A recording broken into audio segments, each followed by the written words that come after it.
നിങ്ങളുടെ partner, front, lover അല്ലെങ്കിൽ crush തുടങ്ങിയവരിൽ ആരെങ്കിലും നിങ്ങളുടെ മേൽ ഡാർക്ക് സൈക്കോളജി യൂസ് ചെയ്യുന്നുണ്ടോ എന്ന് എങ്ങനെയാണ് മനസ്സിലാക്കുക? അതിനുവേണ്ടി ഇന്ന് ഡാർക്ക് സൈക്കോളജിയിലെ എല്ലാ തന്ത്രങ്ങളെയും പറ്റിയും ഈ വീഡിയോയിലൂടെ നിങ്ങൾക്ക് പറഞ്ഞു തരുന്നതാണ്. ഇന്ന് 8 ഡാർക്ക് സൈക്കോളജി ട്രിക്സാണ് നിങ്ങളുമായി പങ്കുവയ്ക്കാൻ പോകുന്നത്. ഇതിലേതെങ്കിലും നിങ്ങൾ നേരിട്ടിട്ടുണ്ടെങ്കിൽ യെസ് എന്ന് കമൻറ്റ് ചെയ്യുക. Number 1, ghosting. പലതരത്തിൽ ഉപയോഗിക്കാൻ സാധിക്കുന്ന ഒരു തന്ത്രമാണിത്. സ്വന്തം മൂല്യം വർദ്ധിപ്പിക്കാനും മറ്റുള്ളവരെ താഴ്ത്തിക്കെട്ടാനും ഏതെങ്കിലും ഷോർട്ട് ടേം റിലേഷൻഷിപ്പ് അവസാനിപ്പിക്കാനും ഉപയോഗിക്കാവുന്ന തന്ത്രമാണിത്. ആദ്യം ഒരു വ്യക്തി നിങ്ങളിൽ കൂടുതൽ ഇൻട്രസ്റ്റ് കാണിക്കുന്നു, മൂല്യം നൽകുന്നു, നിങ്ങൾക്ക് കൂടുതൽ ശ്രദ്ധ നൽകുന്നു. അതിനുശേഷം ഗോസ്റ്റ് ചെയ്യുന്നു. അതായത് കോൾ എടുക്കാതിരിക്കുക, മെസ്സേജ് കണ്ടിട്ട് മറുപടി നൽകാതെ പോവുക, കുറച്ചു കാലത്തേക്ക് യാതൊരു തരത്തിലുള്ള കോൺടാക്റ്റും കാത്തു സൂക്ഷിക്കാതൊക്കെ ഇരിക്കുന്നു. ഇങ്ങനെ ചെയ്യുന്നതിലൂടെ നമ്മൾ അവരുടെ പ്രസൻസിൻ്റെ വാല്യൂ മനസ്സിലാക്കുകയും അവരെ കൂടുതൽ മിസ് ചെയ്യുകയും അവരെക്കുറിച്ച് തന്നെ ചിന്തിക്കുകയും ചെയ്യുന്നു. ഇതുതന്നെയാണ് അവർക്ക് വേണ്ടത്. കണക്ഷൻ എത്രത്തോളം സ്ട്രോങ് ആണോ ഗോസ്റ്റിംഗ് അത്രത്തോളം എഫക്റ്റീവ് ആയിരിക്കും. Number 2, strangulation. ഇതിൽ മാനിപ്പുലേറ്റർ മൂന്നാമതൊരു വ്യക്തിയെ ബന്ധപ്പെടുത്തിയാണ് പ്രശ്നങ്ങൾ സൃഷ്ടിക്കുക. ജലസി, കോമ്പറ്റീഷൻ, കമ്പാരിസൺ തുടങ്ങിയവയായിരിക്കാം ആ പ്രശ്നങ്ങൾ. മാനിപ്പുലേറ്റർ സ്വയം മികച്ചതാണെന്ന് വരുത്തി തീർക്കുന്നതിനോടൊപ്പം വിക്ടിമായ നിങ്ങളിനെ മൂന്നാമതൊരു വ്യക്തിയുമായി താരതമ്യം ചെയ്ത് നിങ്ങളിൽ കൂടുതൽ ജലസി ഉണ്ടാക്കുകയും അതുപോലെ തന്നെ നിങ്ങളുടെ പൂർണ്ണ ശ്രദ്ധ അവരിലേക്ക് തിരിക്കാൻ ശ്രമിക്കുകയും ചെയ്യുന്നു. കോമ്പറ്റീഷൻ, കമ്പാരിസൺ തുടങ്ങിയവയിലൂടെ നിങ്ങളുടെ മനസ്സിനെ എളുപ്പത്തിൽ നിയന്ത്രിക്കുവാൻ മാനിപ്പുലേറ്ററിന് സാധിക്കുന്നു. Number 3, guilt tripping. ഇത് മാനിപ്പുലേറ്റേഴ്സിൻ്റെ ഫേവറേറ്റ് ടെക്നിക്കാണ്. ഇത് സുഹൃത്തുക്കൾ, ഫാമിലി തുടങ്ങി വളരെ അടുത്ത ബന്ധമുള്ളവരാണ് നിങ്ങളിൽ പ്രയോഗിക്കാറ്. ഇതിൽ നിങ്ങളിൽ കുറ്റബോധമുണ്ടാക്കി മാനിപ്പുലേറ്റർ അവർ ഉദ്ദേശിക്കുന്ന കാര്യങ്ങൾ സാധിച്ചെടുക്കുന്നു. ഉദാഹരണത്തിന്, ഞാൻ നിനക്ക് വേണ്ടി എന്തൊക്കെ ചെയ്തിട്ടുണ്ട്, നീ എനിക്ക് വേണ്ടി ഇത്രയെങ്കിലും ചെയ്യില്ലേ? ഇത് ഇമോഷണൽ അബ്യൂസിന് ഉദാഹരണമാണ്. ഇപ്പോഴത്തെ സന്ദർഭവുമായി യാതൊരു ബന്ധവുമില്ലാത്ത നിങ്ങളുടെ പഴയ തെറ്റുകളെ വീണ്ടും ആവർത്തിച്ച് പറഞ്ഞ് നിങ്ങളിൽ കുറ്റബോധമുണ്ടാക്കി നിങ്ങളെ നിയന്ത്രിക്കുക എന്നതാണ് ഇവിടെ സംഭവിക്കുന്നത്. Number 4, love bombing. Manipulation start ചെയ്യുന്നത് തന്നെ ഇവിടെ നിന്നാണ്. കൂടുതലും ഇത് റിലേഷൻഷിപ്സിലാണ് ഉപയോഗിക്കപ്പെടുന്നത്. ഇതിൽ വ്യക്തി ഒരുപാട് സ്നേഹവും സമ്മാനങ്ങളും തേൻ പോലുള്ള വർത്തമാനങ്ങളും ഒത്തിരി അഫെക്ഷനും അറ്റൻഷനും ഒക്കെ കൊണ്ട് നിങ്ങളുടെ ചിന്തകളെ കൺട്രോൾ ചെയ്യുന്നു. മാനിപ്പുലേറ്ററിൻ്റെ ലൈഫിൽ നിങ്ങൾക്ക് ഒത്തിരി മൂല്യമുണ്ടെന്ന് വരുത്തി തീർക്കുകയും ചെയ്യുന്നു. ലവ് ബോംബർ ഒരു പരിധിയിൽ കവിഞ്ഞ് സ്നേഹം പ്രകടിപ്പിക്കുകയും അതുപോലെ തന്നെ ഒത്തിരി അറ്റാച്ച്മെൻറ്റ് ഉണ്ടാക്കുകയും ഇൻറ്റൻസ് ആയിട്ടുള്ള ഒരു ബോണ്ട് ഉണ്ടാക്കുകയും ചെയ്യുന്നു. മാനിപ്പുലേറ്റർ ഷെയർ ചെയ്യുന്ന പോസിറ്റിവിറ്റിയൊക്കെ വെറും നുണയാണ്. ടാർഗറ്റ് ഇപ്പോൾ കൺട്രോളിൽ ആണെന്ന് കാണുമ്പോൾ അയാൾ പതിയെ തൻ്റെ അറ്റൻഷൻ, അഫെക്ഷൻ, സ്നേഹം തുടങ്ങിയവ കുറയ്ക്കാൻ തുടങ്ങും. ഇത് മുന്നിലുള്ള ആളെ മോശമായ രീതിയിൽ എഫക്റ്റ് ചെയ്യുന്നു. ഈ സ്ട്രെസ് കാരണം ലവ് ബോംബേഴ്സിൻ്റെ ടാർഗറ്റ് ഈ ബന്ധം സംരക്ഷിക്കുവാനായി അവർ പറയുന്ന അൺഎത്തിക്കലായിട്ടുള്ള കാര്യങ്ങൾ പോലും ചെയ്യുവാൻ നിർബന്ധിതരാകുന്നു. അങ്ങനെ അവർ മാനിപ്പുലേഷൻ്റെ ഇരകളായി തീരുകയും ചെയ്യുന്നു.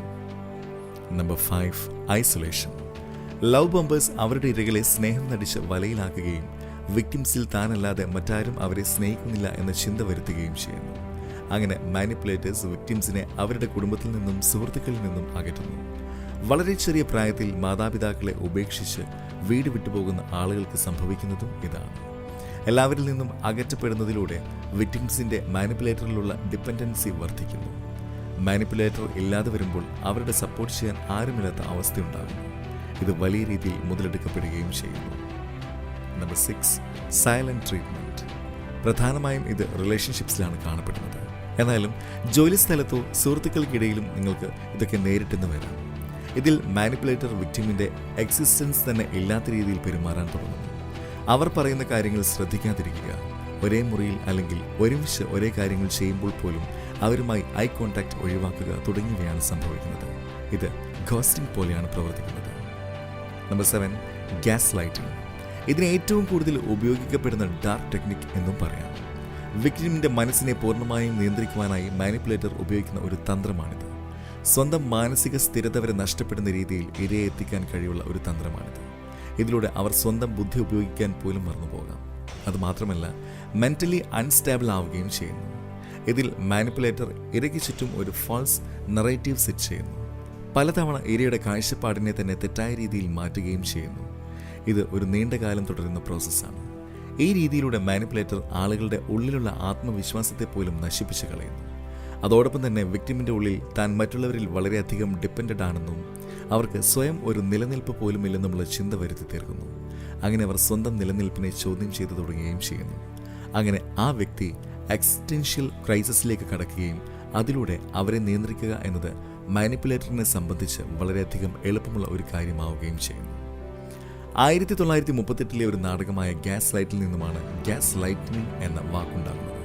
ഈ നാടകത്തിന്റെ കഥ മനസ്സിലാക്കിയാൽ തന്നെ ഗ്യാസ് ലൈറ്റിംഗ് എന്നാൽ എന്താണെന്ന് നമുക്ക് മനസ്സിലാക്കാൻ സാധിക്കും.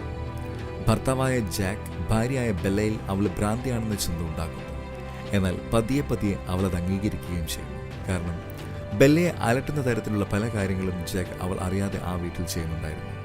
സാധനങ്ങൾ വച്ച സ്ഥലത്ത് നിന്ന് കാണാതാവുക, ഗ്യാസ് ലൈറ്റിന്റെ പ്രകാശം സ്വയം കുറയുകയും കൂടുകയും ചെയ്യുക തുടങ്ങിയവയാണവ. ഇതൊക്കെ അനുഭവിച്ചതിലൂടെ അവൾ സ്വയം ഭ്രാന്തിയാണെന്ന് വിശ്വസിച്ചു തുടങ്ങുന്നു. എന്നാൽ വാസ്തവത്തിൽ ഇതിനൊക്കെ പിന്നിൽ മാനിപ്പുലേറ്ററായ ജാക്ക് ആയിരുന്നു.